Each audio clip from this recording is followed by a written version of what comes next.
After a while, a man announces that it is his highest honor to be there tonight, and he presumes all of their esteemed guests have gathered there for one reason only. This is for the chance to obtain one of the rare and valuable items at the auction. However, before they begin, he asks everyone to turn their faces toward the south. He welcomes the king and the queen of Sapin, who are also present. Everyone gets up and bows before them. Next, they will thank the man who has made this whole event possible and ask everyone to give a big round of applause for Vincent Helstia.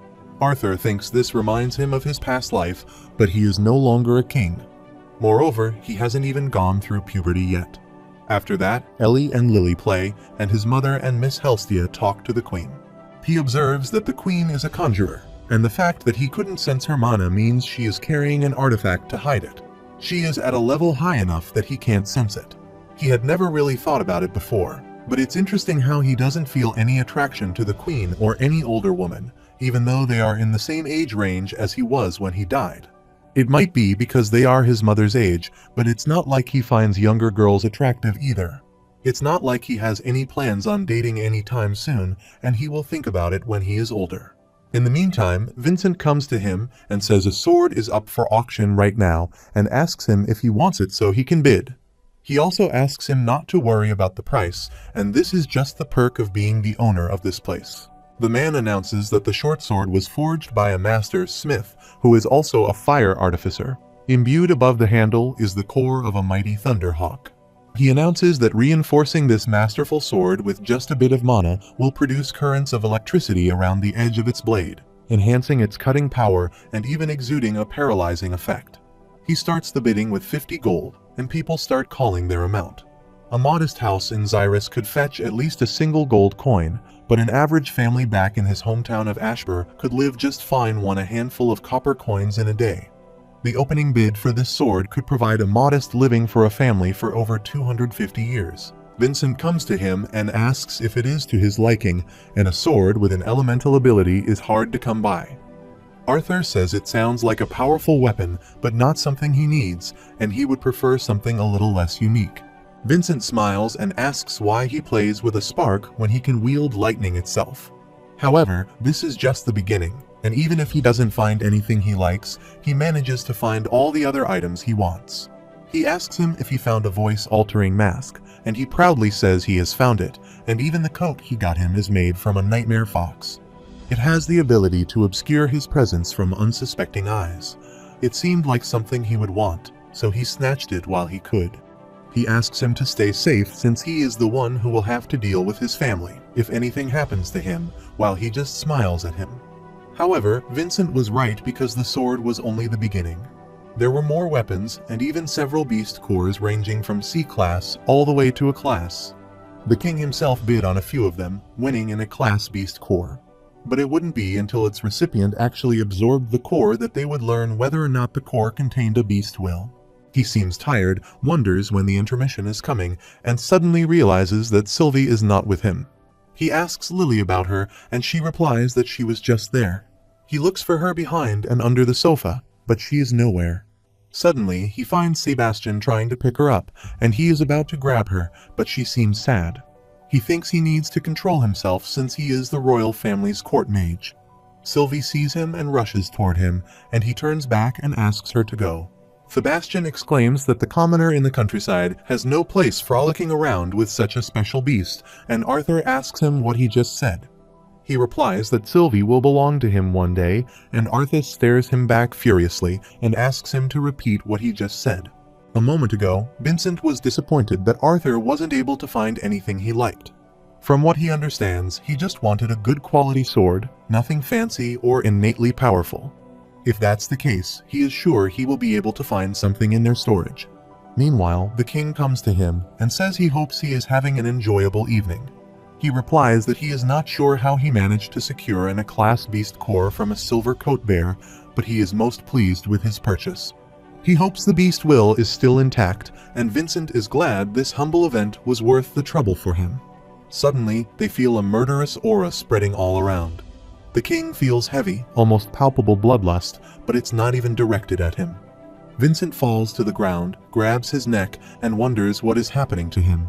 The guards come there and ask the queen to stay back, but she asks them to protect the children and not to worry about her. The king also takes out his sword and asks who dares to try and attack the royal family, asking him to show himself. They look at their surrounding but can't find anyone. At the same time, Sebastian seems scared of Arthur and regrets losing control of himself. Ellie starts crying while Vincent becomes normal and wonders what just happened to him. Ray and Adam also approach them and ask if everything is okay there. The guard replies to him that the room has been searched and they are fine for now and orders Ray to check the surrounding area. They check everywhere while Arthur stays quiet and doesn't tell anyone that it happened because of him. He asks Sylvie if she is okay, and she replies to him in her language. Meanwhile, a man comes to him and informs them that an intruder has been apprehended by Captain Lewin, which means everything is well now. Arthur thanks the intruder in his mind and says his sacrifice was not in vain. The guard calls Sebastian and asks how he can fall on his arse over a little intimidation from an intruder, and he replies that he just slipped. However, he is staring at Arthas, who stares back at him. The show continues, and the man announces they have the final item for tonight's event. Tradition dictates that the best item be saved for last, and he is not one for belittling tradition. He asks who will be the lucky individual fortunate enough to acquire his treasure. They ask to behold everyone and show them an infant world lion. For those who are ignorant of this magnificent mana beast, an adult world lion can become a powerful B-class mana beast. He dares say that this infant world lion could even become an A-class beast if well taken off. Sebastian observes Arthur staring at him, and he doesn't even notice the other mana beasts. The man exclaims that caring for and treasuring this fine beast will allow its master to become a legendary beast tamer. Its amount starts from 500 gold coins, and the people hurriedly raise their amounts for this. The king raises his hand for 1,000 coins, and everyone gets quiet after the king's amount. Vincent says it seems no one wants to bid against their own king, and congratulates him in advance. He thanked him for his consideration and generosity, and asked him about his plans for the new royal pet, and if he would be taming it himself. The king replies he is planning to give it to his son Curtis, and it depends on how he does, and he promises him to do his best. The queen asks him if she will not hear him avoiding his lesson, while he shouts and asks why she is telling this to his father. Arthur smiles after watching them like this, and they almost seem like a normal family. Vincent states the auction is about to end, and if he likes him to gather the items and send them over to him, the king says he will go down with him. Vincent asks him to follow them. Meanwhile, Sebastian calls the king and whispers something in his ears. Arthur has a bad feeling about this. After a while, they go downstairs, and Vincent says an attendant should be there soon with their items. He then calls Arthur and says there is everything he asked for except for a sword. He also asks him to look around and find anything he likes. Alice says she can take care of his things while he looks for a sword. The king calls him and asks if he plans to take sword lessons. He says his boy has also started learning, and they can arrange for a friendly spar between them one day. Sebastian calls him and says Prickney Curtis would only become infected with bad habits if he begins sparring with mere commoners. Arthur says he is honored, but swords are merely a hobby for him, and he could never hope to reach his son's level. Meanwhile, Ray comes there, and Vincent asks him to come there since the king wants to see him. Ray bows before him and pays his respect, and the king says he heard he was the one who captured the intruder earlier, and it seems that Vincent has gotten himself quite the capable hand.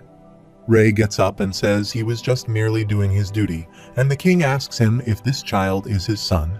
He introduces them to Sebastian and says he has been a royal guard for many years, helping their family countless times. For the exemplary services he has provided him, and therefore his country, he does feel the need to reward him at times, and it seems that he has taken quite a liking to his son's bond. He asks him to give the royal family's guard his bond, which will be a service to his kingdom. Ray is shocked at his demand and looks toward Arthur, who also seems shocked. He asks the king about what he meant by this, and the king says he is more than happy to compensate him for the bond, and hiring a mage to serve the contract between his son and the mana beast will be done at their expense. Ray bows before him and apologizes to him, saying neither he nor his wife has anything to do with his son's bond. He acquired it himself, so he can't speak on his behalf regarding this matter. Alice is also worried about this, and the king just stares at him. Arthur also stares at him, and Sebastian comes to him angrily and asks if his parents didn't teach him to lower his gaze when speaking to his superiors. The king now talks to him and says he is sure he has just heard his conversation with his father so that he won't repeat himself. He offers him a sword befitting any aspiring young knight. Arthur asks himself to keep calm since he is still the king of Sapin.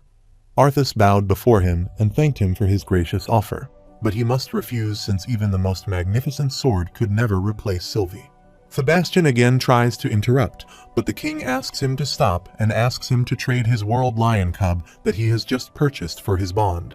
Curtis is shocked and says the mana beast belonged to him, and the king asks him to think about the offer and says indeed his mana beast seems unique, but reptilian beasts rarely grow to be as strong as true predatory mana beasts. Arthur then apologizes for failing to clarify himself, but he doesn't wish to give, sell, or trade his bond. The king says he has asked him for a favor twice, and his patience runs thin, and he will ask him kindly one last time, and asks him if he will give his bond. Arthur asks him permission to ask him a question as well. He asks him how much he will be willing to sell his children for. He has asked him thrice and rejected all 3 times, yet it seems his pride won't allow him to accept his refusal, and says he doesn't seem to be aware of the gravity of what he is asking him, so he hopes his question will make it clear. He asks him how much money he requires in exchange for his son or daughter, King Glader. Everyone is shocked at his question, and Sebastian directs the guard to attack him. The guard comes to him and calls him an insolent peasant, and asks how he dares to insult the king and his family. Arthas observes he's concentrating all of his mana into his sword and wonders if he intends to cut him in half. He keeps the flow of mana calm and even anticipates the enemy's movement and takes control of the path of his strike. He moves slightly and dodges his attack, and as a result, the sword hits the ground. He disrupts his balance and explodes, using both his power and momentum against him, and punches him back with his full might. Sebastian is angry that he wasn't even able to kill a child and wasted the perfect chance. He takes out his wand and thinks that even if punished, he will take matters into his own hands. What the king doesn't realize is that a bond capable of forming an equal contract at such a young age means it will eventually grow beyond a class. He just wants the beast and tries to attack him, but he dodges him too. He is shocked that his attack wasn't of any use, and Arthur says spells that need ambient mana to fuel them won't work. He stares at him furiously while Sebastian asks everyone to stay back, and asks him if he thinks he is a match for a conjurer of the royal family. Arthur moves in no time and passes through him swiftly before he can notice him. After that, Sebastian falls to the ground and cries for his leg, which is heavily injured, and he calls everyone to help him and asks why everyone is just standing there. Arthur puts his hand on his shoulder and says no one is going to hear him, so he should listen while he is still able to. He cries and says he can't do this time because he is the personal conjurer of the king himself. He again stares at him with murderous intent and asks him to know his place. He then hits another guard while the king is watching him shockingly and wonders how this commoner child did his guard trip over his own feet or something. Suddenly, he observes Sebastian lying on the ground at a distance and wonders how he reached there. Lily is shocked to see his injured leg and cries out of fear. Everyone else is also shocked to see Sebastian's leg broken. He cries in pain and asks someone to help him, and the king is shocked to see his condition. The queen calls the guards, asks what they are doing, and asks them to check his vitals. Meanwhile, Arthur also lies there unconscious, and Ray checks out for his condition, but he is still breathing. He lifts him and Alice uses her healing powers to heal him. She is crying over his condition, and Helstia's family is just watching them quietly. After some time, he gets into consciousness in his room, and he feels so much pain in his head. He wonders how he got back to his room, and the last thing he remembers is that he used Static Void. He regrets that he overdid again, and thanks to Sylvia, he was able to use Static Void once he had unlocked the acquire phases of her Dragon Will. With it, he was able to separate himself from the flow of time temporarily, and it is a game-changing ability that was only available to him because he is a legacy tamer. However, it came at a cost. Despite his years of training, he was only able to use this ability for a few seconds without feeling the harsh backlash. He thinks he went over his limit, and it was his first time using Static Void on another person as well. He guesses he was lucky that things only ended with him falling unconscious. Meanwhile, Alice comes to his room with Sylvie and finds out that he is awake. She hugs him and says the doctor said he most likely fell unconscious from shock, and that he would wake up soon, though he would have to say the doctor's use of the word soon was rather off. It has been almost 8 hours since he fell unconscious, and Arthur regrets that he made her worry again. She asks him if something is wrong since it looks like he is in pain, and he asks her what happened after he passed out. She replies that no one was in their right state of mind, especially the kids, so the king and his family excused themselves first. His father is downstairs in the living room with the king's representative, discussing what happened, and he gets up saying he will see how he is doing downstairs. Alice says he will check up on Ellie and sleep with her just in case, and asks him if he is really fine. He replies that he is fine now and asks her to get some rest. He asks Sylvie to go with Mom and comes downstairs. He hears Ray's voice, who says this isn't something that can be compensated with money, and his son was almost killed by the guards. He enters the room, and Ray is surprised to see him there. He asks him what is going on there, and he tells him that the king's representative just tossed a few gold coins as a token of apology from the king for what he said was a small incident. The man gets up and asks if he is Arthur Lewin. He introduces himself as Jasper Cogwright, and is there on behalf of His Majesty to extend his utmost condolences for what happened today. He thinks he will just play the modest victim and thanks him for coming all this way. The king says he has told his father most of what happened, but he also wanted to inform them too that both guards who attacked him have been relieved of their positions. Ray asks him if the king slapped them on the wrist and waved them goodbye, and the representative says his son spoke out of turn in front of His Majesty. They both glare at each other, and Arthur says Mr. Cogwright isn't wrong, and he was out of line as well. Besides, he is not hurt, so they should just end this matter. He then smirked and asked him about the conjurer, whose knee had broken. He replies that Sebastian has been stripped of his position, and the injury he sustained is currently being treated. He asks him if they were able to assess what exactly happened to his leg, and he replies that upon waking up, Sebastian was adamant, saying that he was the one that inflicted that injury. Ray shouts at him and asks how this even makes sense, and Mr. Cogwright asks him to let him finish first. He exclaims that judging by the lingering mana on his staff, they believe that the mana released from the first knight who had acted out ricocheted and interfered with Sebastian's spell. Arthur wonders if this whole thing will just end like that, and he leaves from there after some time. Ray gives him the money and says he is the one who almost died, and besides, he is going to need some money when he starts off as an adventurer. He then asks him to return to sleep and get some rest, and he thanks him for this. He then puts the money in a drawer and thinks the situation with Sebastian has managed to blow over without any problems, but it makes him all too conscious that he is still only a kid in this world. However, it will be different when he is on an adventure and checks out the things Vincent gave, and he thinks he may be let loose a little. The next morning, they go to Twin Horns and tell them about Arthur's adventure. They ask them who wants to accompany him. Adam refuses by saying babysitting isn't his forte, and with his personality, his son might kill him in his sleep one day. Everyone agrees with him, while Arthur just laughs at his comment. Ray says he was hoping Durden or Helen would accompany him, and says they can't offer much, but Alice and he are more than willing to compensate them in whatever way they can if they do this for them.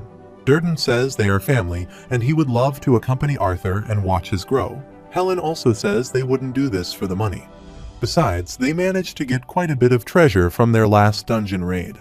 Suddenly, they are shocked to see that Jasmine herself offers to go with him. Angela is also surprised because they know that she hates escorting missions even more than Adam. She replies that she can do this for Arthur, and Helen says that she is the most suitable person to protect him. Durden specializes mostly in defensive area of effect spells for larger parties, and protection isn't Helen's strong suit either. Alice asks Jasmine if she is sure she is fine doing this, and she assures him of this.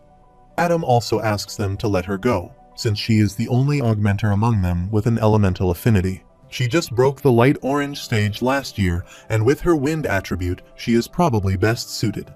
Durden also agrees and says he would have liked to accompany Arthur, but it doesn't make sense for more than one of them to go.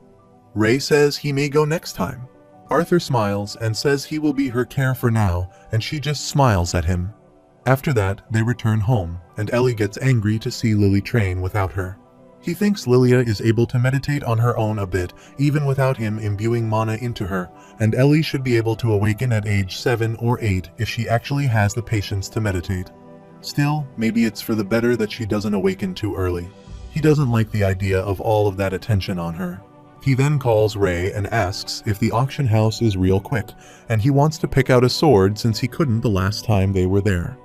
Alice asks them not to stay there too long, and she is going to start preparing dinner right now. At the same time, Lily's father and mother had been working at the auction house and were waiting for them. It was the first time he had seen either of them since the incident, and he was faced with a long string of questions from them regarding his health. He did his best to reassure them that he was fine and that he was happy it was all over, but they were less than pleased by the king's behavior regarding this incident. Vincent is sure those 2 guards getting fired is just a temporary measure until things cool down, and it won't be long before they have their positions back, and Ray also thinks the same. Arthur interrupts them and says they came there because he needed to find a sword before he took his application test at the Adventurers Guild. Vincent asks him to follow them and says it might take some time for them to find something he likes, but he is free to dig around. They enter a huge store, and Arthur is very impressed by this. At first, he is happy, but soon he is disappointed that there are so many different types of swords, but nothing that he wants. He thinks it must be because of how many warriors in this world are augmenters, but there are so many more 2-handed swords or large one-handed ones. His search for a dependable sword that he could use with this smaller body bore little fruit.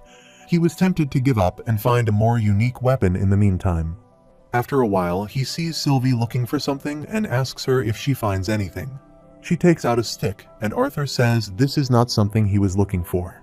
He doesn't know what she wants him to do with the stick. However, he feels the stick is heavy, and the balance is off for just a stick, and it is almost as if this is a sword.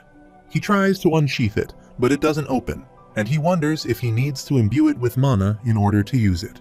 He continued to test his theory by utilizing all of the elements at his disposal, but the sword remains stuck. After some time, he is tired and wonders how it will open if it is not with a specific element. He then sees toward his arm, which has been covered by Sylvia's wind, and uses her beast will to open the sword.